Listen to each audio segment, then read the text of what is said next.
¿Cómo está tu disciplina en las cosas pequeñas de la vida?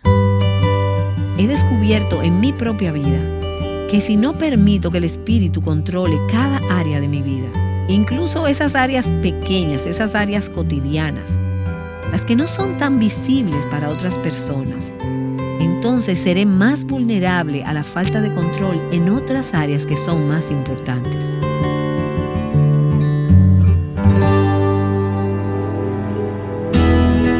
Estás escuchando Aviva Nuestros Corazones con Nancy DeMoss Wolgemuth en la voz de Patricia de Saladín.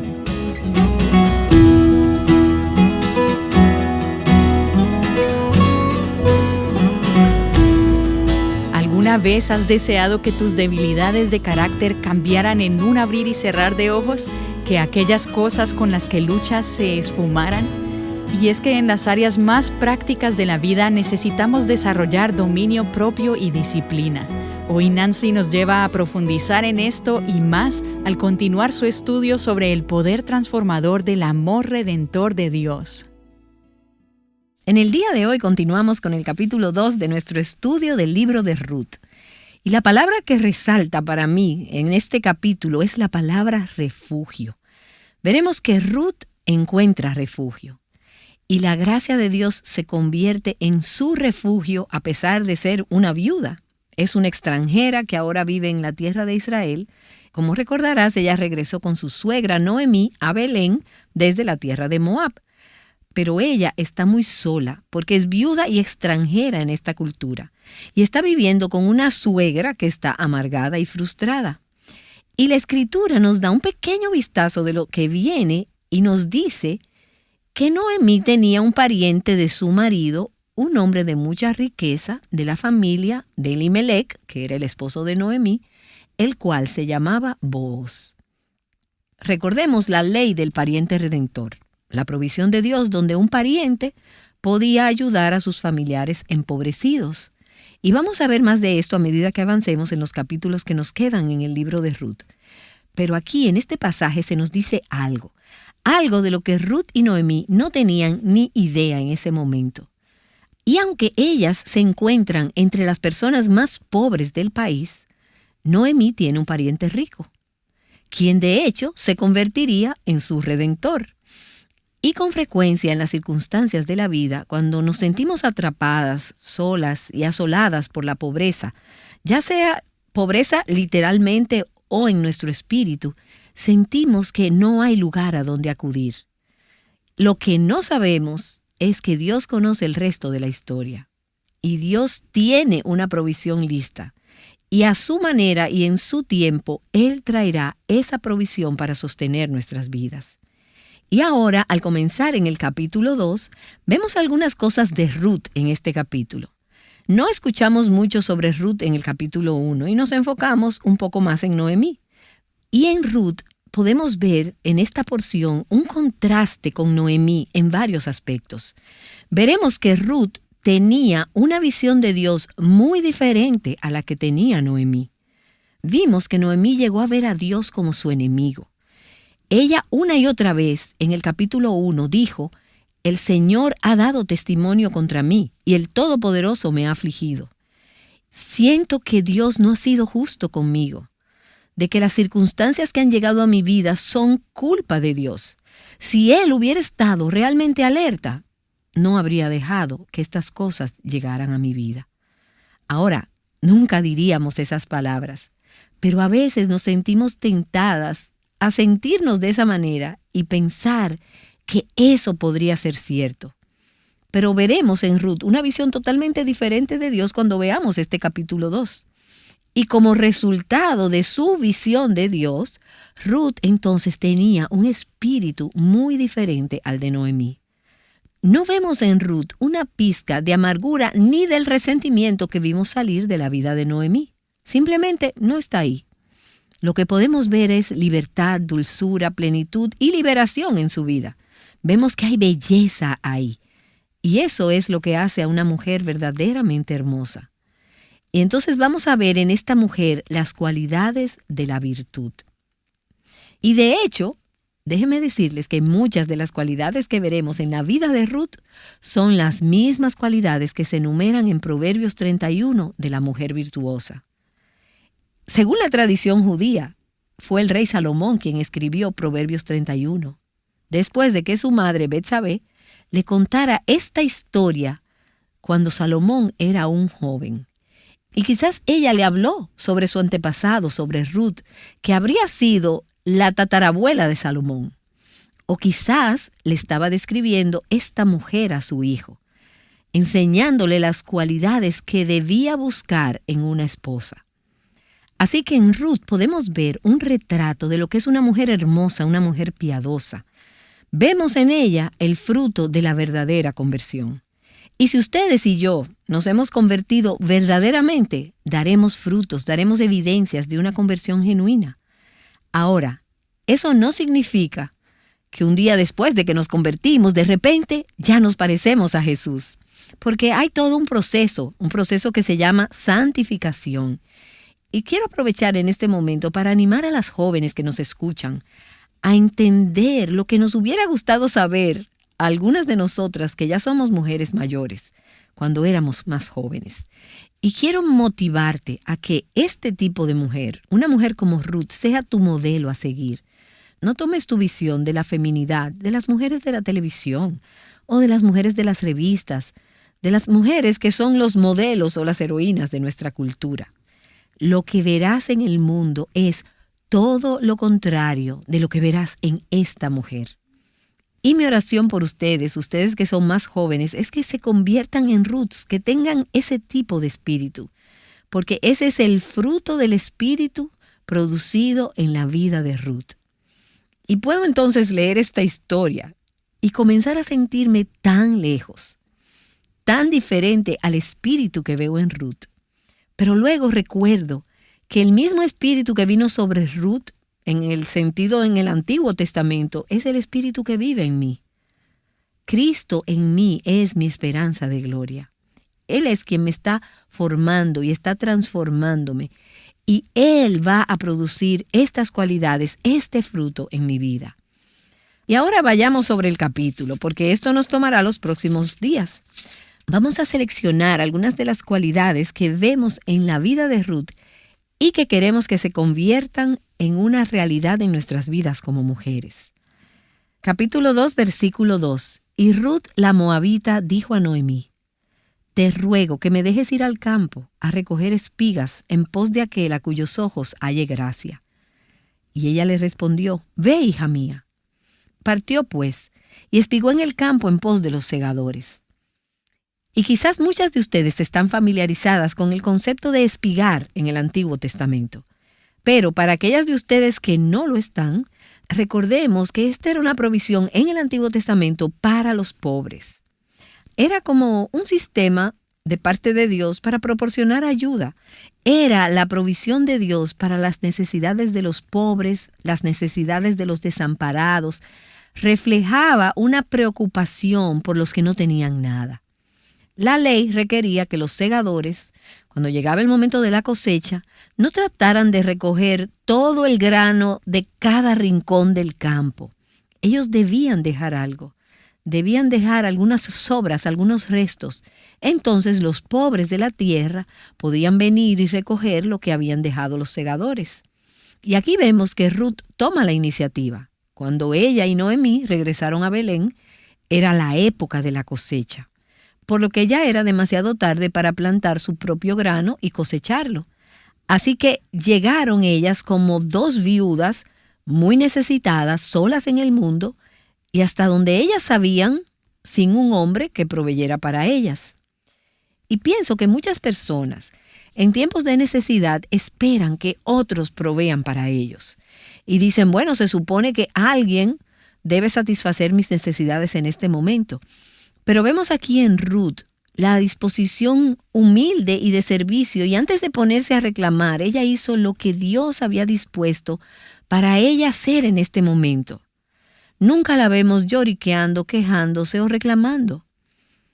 Y sé que hay muchos detalles que quizás no aparecen, todos los detalles completos de lo que sucedió en la historia de Ruth, Pero he leído el libro muchas veces y muchas veces a lo largo de los años, y lo que veo aquí es una mujer que está en paz, en quietud, en reposo, y que está dispuesta a trabajar duro. Y pienso que fue una mujer que vio el trabajo como un privilegio. El trabajo es santo, y más si es un trabajo que Dios te ha encomendado. Hoy no salimos a recoger espigas. La mayoría de nosotras no vamos al campo a hacer este trabajo manual tan duro. Pero en nuestros hogares hay labores por hacer. Ese trabajo puede hacerse con un corazón amoroso, un corazón de amor. Ruth no estaba haciendo esto solo para ella misma.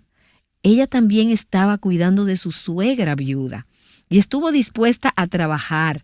Pero creo que lo más probable, ella consideraba este trabajo como un privilegio. El trabajo, nuestro trabajo, puede convertirse en un acto de adoración. Hay aspectos de mi trabajo que me encantan. Cuando estoy sentada aquí o estoy teniendo sesiones de grabación o de enseñanza, me encanta hacer eso. Lo que no me encanta es el trabajo agotador que implica toda esa preparación. Esa es la parte que para mí es desafiante, es difícil y es extenuante. También me encanta tener un hogar donde yo pueda mostrar hospitalidad y usar mi hogar para ministrar a los demás. Lo que no me encanta, sinceramente, es lo que tienes que hacer para que una casa esté presentable para las visitas. No me encanta limpiar, lavar los platos, cortar las verduras, las frutas para invitar personas a comer. Esa para mí es la parte más agotadora. Y esa es la parte por la que no recibes muchos agradecimientos, y esa es la parte que quizás nadie ve. Pero veo en Ruth a una mujer que ve el trabajo como un privilegio porque lo hace por amor. Y porque lo hace por amor se convierte en un acto de adoración y de devoción a Dios. Ella dice que ella quiere ir al campo detrás de cualquiera a cuyos ojos ella halle favor. Pero entonces vemos esa pequeña frase que dice, y fue a la parte del campo que pertenecía a Booz, que era de la familia de Elimelech. Y quiero hacer un par de comentarios aquí. En primer lugar, recordemos el primer versículo del capítulo 2, donde dice que Booz era un rico terrateniente, pariente del difunto esposo de Noemí. Ruth y Noemí no se dan cuenta del significado de ese hecho en ese momento. Entonces, desde su punto de vista, cuando Ruth llega a este campo de Booz, esto parece totalmente una casualidad. Y la frase aquí es, y resultó. Y creo que algunas de sus traducciones pueden decir, y fue a la parte del campo que pertenecía a Booz. Y me encanta la versión Reina Valera del 60 porque dice, y aconteció que aquella parte del campo era de Booz. Y esa es una forma antigua de decir que desde su perspectiva esto era una casualidad. Y sabemos, como aquellas que vivimos bajo la soberanía de Dios, que no existe tal cosa como la casualidad, ya sea para entrar en ese campo o en una determinada circunstancia de la vida. Nos damos cuenta de que Dios controla todas las circunstancias de nuestra vida y que no hay coincidencias con Él, que incluso nuestros encuentros aparentemente casuales están bajo su cuidado. Y yo trato de manera intencional de recordar esto en el transcurso de mi día a medida que van sucediendo las interrupciones. Intento ser sensible al hecho de que Dios es quien está orquestando los encuentros en mi vida. De hecho, puedo mirar hacia atrás toda mi vida y ver las decisiones que tomé cuando no tenía idea de hacia dónde me llevarían, o las personas que conocí cuando no tenía idea de la influencia que tendrían en mi vida. No tenía idea de cómo Dios estaba orquestando todas esas piezas para unir lo que aún es en gran parte un misterio para mí, porque todavía no estoy en su presencia. Pero en lo que ahora realmente confío no es en las circunstancias ni en la casualidad, sino en que Dios está controlando soberanamente todos los eventos de mi vida. Y el versículo 4 nos dice, en ese momento vino Booz de Belén y dijo a los segadores, el Señor sea con ustedes. Que el Señor te bendiga, les respondieron ellos. Y me gusta ese saludo que Booz les da a los segadores. Nos da evidencia de su carácter. Y ya hemos visto que este es un hombre rico, que era pariente de Elimelec, pero realmente no hemos visto nada de su corazón hasta este momento. Veremos que él es un hombre de Dios, es un hombre sabio, es un hombre con un corazón para Dios. Y me encanta la forma en que incluso saluda a sus empleados, a sus trabajadores. Y él incluye a Dios en la conversación, en las relaciones y en la vida cotidiana. Esta es una ilustración de cómo una conversación natural puede incluir una conversación acerca del Señor y asuntos espirituales. Me sorprende cuántas personas que profesan ser creyentes encuentran difícil hablar del Señor. Y debo confesar que esto me es un poco difícil de entender. Cuando tienes una relación con Cristo, quien es tu vida, no solo una parte de tu vida, entonces creo que el resultado, la consecuencia en toda tu vida sería traer a Dios en tus conversaciones. ¿Y no sería maravilloso incluso en nuestras relaciones como creyentes, cuando nos encontremos, que trajéramos al Señor a la conversación? Y hay un versículo maravilloso en los profetas en el Antiguo Testamento que dice que los que amaban al Señor hablaban de Él a menudo entre sí. Y así debe ser en la familia de Dios, porque no es que tengamos un espacio los domingos por la mañana para hablar de Dios, sino que toda nuestra vida tengamos a Dios presente en nuestras circunstancias, en nuestras situaciones. Y también me parece que esa manera en que Booz saluda a sus segadores, el Señor sea con ustedes, el Señor los bendiga, también evidencia que este terrateniente y sus empleados se recordaban mutuamente su dependencia de Dios. La cosecha no era algo que podían dar por sentado. Ahora, en el versículo 5 sigue diciendo que entonces Booz dijo a su siervo que estaba a cargo de los segadores: ¿de quién es esta joven? Por alguna razón, esta mujer le había llamado la atención. Ella no había estado allí antes y evidentemente era una mujer extranjera. Se fijó en ella y le preguntó al capataz: ¿quién es ella? Versículos 6 y 7. Y el siervo a cargo de los segadores respondió: es la joven moabita que volvió con Noemí de la tierra de Moab. Y ella me dijo: te ruego que me dejes espigar y recoger tras los segadores entre las gavillas. Y vino y ha permanecido desde la mañana hasta ahora, solo se ha sentado en la casa por un momento. Y permítanme detenerme aquí y señalar un par de características más de esta mujer cuyo retrato está siendo pintado para nosotras. Me parece que Ruth era muy trabajadora. Ella era una mujer diligente, era hacendosa. Y leemos esto sobre la mujer virtuosa en Proverbios 31. Esta mujer de Proverbios 31 era una mujer que trabajaba duro. Ruth fue al campo temprano en la mañana, trabajó hasta altas horas de la noche. Y permítame pedirte que vayamos al versículo 17. Dice: Ruth espigó en el campo hasta el anochecer y desgranó lo que había espigado. Y fue como 22 litros de cebada. Que dicho sea de paso, era un peso como de 30 libras. Así que ella obtuvo una buena cosecha ese día simplemente trabajando con sus manos. Pero comenzó temprano en la mañana y trabajó hasta tarde en la noche con breves descansos. Y mientras estudiaba este pasaje, he tenido la convicción de lo importante que es que como mujeres seamos trabajadoras, trabajemos con esmero.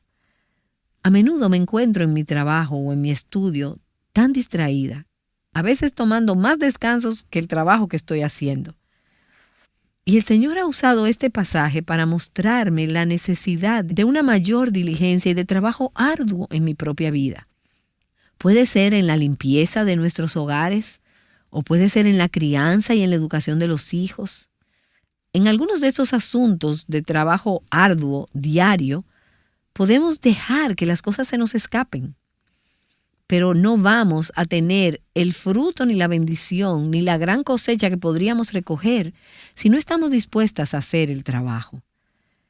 Y permítanme aquí poner un paréntesis en este punto y mencionar que hay otra cualidad de Ruth que creo que encaja muy bien con esta. Y la veo en el versículo 14. porque ella no solo fue disciplinada en su trabajo, sino que el versículo 14 nos dice que ella fue disciplinada en sus hábitos alimenticios. Y esto es algo más que me ha hablado de una manera muy práctica a mí en este pasaje. Ella era una mujer con dominio propio, que quizás, como sabes, es parte del fruto del Espíritu. Y el versículo 14 dice que a la hora de comer, Booz le dijo a Ruth: ven acá para que comas del pan y mojes tu pedazo de pan en el vinagre. Y esto puede sonarnos agrio, amargo a nosotras, pero era solo una especie de salsa que habría sido habitual en la cultura oriental. Sigue diciendo: así pues, ella se sentó junto a los segadores, Booz le sirvió grano tostado y ella comió hasta saciarse y aún le sobró. Otra traducción dice que ella comió, quedó satisfecha y hasta le sobró.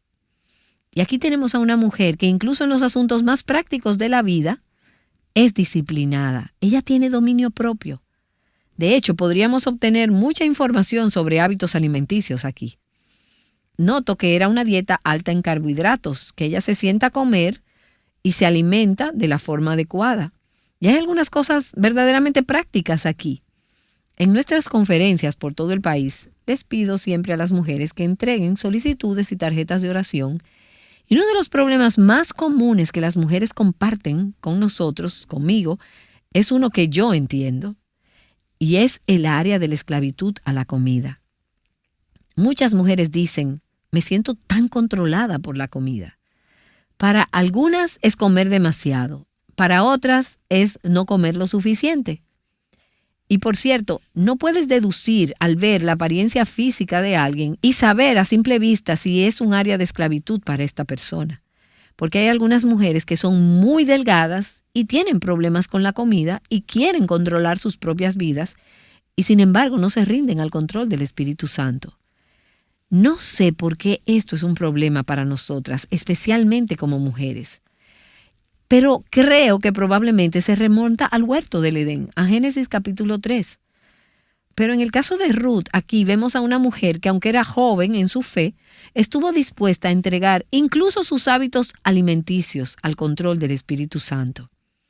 Ahora, no quiero sobreespiritualizar este texto aquí. Y realmente solo estoy haciendo una aplicación práctica, pero es asombroso cuán práctica es la palabra para aplicarla a nuestras vidas. Veo a una mujer que comió hasta saciarse, hasta satisfacerse, y luego dejó de comer. Y me he encontrado a mí misma, mientras estudiaba este pasaje, a la hora de la comida, preguntándome: ¿estás comiendo ahora porque no has comido lo suficiente o simplemente estás comiendo porque te gusta comer? Si ya has comido lo suficiente, deja de comer. Esa es una expresión de control, de dominio. Y tal vez pienses: ¿pero cuál es el problema? Bueno, he descubierto en mi propia vida que si no permito que el Espíritu controle cada área de mi vida, incluso esas áreas pequeñas, esas áreas cotidianas, las que no son tan visibles para otras personas, entonces seré más vulnerable a la falta de control en otras áreas que son más importantes. Y déjame darte una ilustración. Hice un voto en mi vida ante el Señor de ser moralmente pura, de vivir una vida que agrade al Señor en el área moral. Pero si no estoy dispuesta a permitir que Dios controle mi vida en las áreas de lo que como, cómo uso mi tiempo, cómo hago mi trabajo, si no soy disciplinada en esas áreas, disciplinada por el Espíritu de Dios, entonces, ¿qué me hace pensar que cuando esté bajo presión seré moralmente disciplinada? Y me doy cuenta porque la Escritura dice que cualquiera de nosotros puede ser vulnerable al peor tipo de pecado, fracaso o caída. Y por eso creo que es tan importante para nosotras tomar decisiones en los pequeños asuntos cotidianos de la vida, incluso en lo que comemos. Y tengo que admitir que odio hablar de esto porque con frecuencia las áreas en las que realmente desafío a otras mujeres y doy mucha enseñanza son las áreas en las que me encuentro yo misma más probada. Y en realidad no espero con ansias las pruebas en esta área. pero necesito decirlo porque necesito vivir de esta manera. Es fácil para nosotras ser disciplinadas cuando estamos sentadas en una sala, juntas, hablando, animándonos unas a otras. Pero otra cosa es cuando estamos en casa y estamos solas, tarde en la noche, cansadas, solas y tristes. Y he escuchado esta expresión: cuando tengas hambre, estés enojada, sola o cansada, detente. Porque probablemente es ahí cuando eres más vulnerable. Y Ruth ciertamente tenía motivos para ser vulnerable en términos de sus propias emociones y de las circunstancias de su vida. ¿Y saben algo? Mientras más envejezco, más siento esa carga de que las mujeres jóvenes deben ser alentadas por el ejemplo de Ruth, por sus cualidades de carácter y su obediencia al Señor. Y claro que hay mucho que todas podemos aprender de Ruth, pero mi esperanza es que el Espíritu Santo comience su obra temprano en los corazones y en las vidas de las mujeres más jóvenes. Tenemos a una mujer que no está bajo el control de su forma de pensar y de sus emociones, sino bajo el control del Espíritu de Dios. Y en última instancia, eso es lo que la hace una mujer hermosa y atractiva.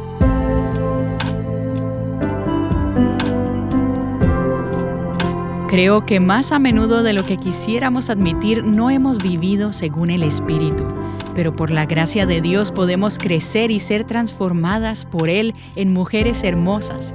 ¿Estás tú dispuesta a decir sí, Señor? Profundiza en lo que has estado escuchando a través del libro escrito por Nancy titulado Santidad. Muchas veces pensamos que la santidad es un concepto abstracto y sin nada que ver con nuestra vida diaria, pero no es así. Conoce más acerca del corazón purificado por Dios y la libertad que Él trae a tu vida a través de este libro. Encuéntralo en nuestra tienda en línea en avivanuestroscorazones.com. Ahora cerremos nuestro tiempo juntas en oración. Padre, gracias. Gracias por lo práctica que es tu palabra en áreas de la vida diaria. Oro que nos ayudes a ser mujeres más parecidas a ti. Incluso en estos temas tan esenciales de cómo hacemos nuestro trabajo, cómo usamos nuestro tiempo, cómo nos alimentamos. Tu palabra dice que ya sea que comamos, bebamos o hagamos cualquier otra cosa, debemos hacerlo todo para tu gloria. Y entonces, Señor, que no solo seamos oidoras de la palabra, sino que también seamos hacedoras. Oro para que las cosas que hemos dicho no pongan a las mujeres que nos escuchan bajo la esclavitud de intentar obrar o de vivir en sus propias fuerzas. Que nos entreguemos al control de tu Espíritu y que seamos sensibles a lo que nos está diciendo. Que confiemos en ti para que nos des el poder de ser mujeres de Dios en estas áreas de disciplina.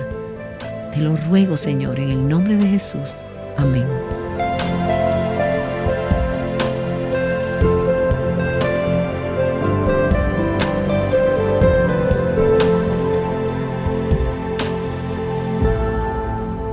Conociendo el poder del amor redentor, juntas, Aviva Nuestros Corazones es un ministerio de alcance de Revive Our Hearts.